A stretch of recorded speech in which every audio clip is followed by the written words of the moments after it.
ஹேட்டன் பிரதேசத்தில் பாடசாலை மாணவர்கள் மற்றும் ஆடை தொழிற்சாலைகளுக்கான போக்குவரத்தில் ஈடுபடும் வேன்கள் மற்றும் பஸ்கள் இன்று சோதனைக்கு உட்படுத்தப்பட்டன. இதன்போது இன்று மதியம் வரை 22 வாகனங்களுக்கு தடை விதிக்கப்பட்டுள்ளது.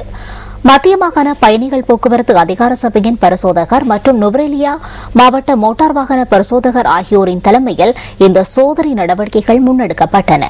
ஹேட்டன் போலீஸ் வளாகத்தில் இன்று அதிகாலை இந்த சோதனை நடவடிக்கைகள் ஆரம்பிக்கப்பட்டதாக எமது செய்தியாளர்கள் தெரிவித்தனர்.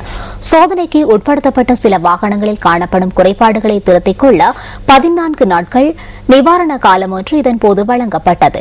பெரும்பாலான வாகனங்களுக்கு மத்திய மாகாண பயணிகள் போக்குவரத்து அதிகார சபையின் போக்குவரத்துக்கான அனுமதி பத்திரம் பெற்றுக் கொள்ளாத காரணத்தினால் அவற்றை பெற்றுக் கொள்வதற்கும் 14 நாட்கள் நிவாரண காலம் வழங்கப்பட்டதாக எமது பிராந்திய செய்தியாளர் குறிப்பிட்டார்.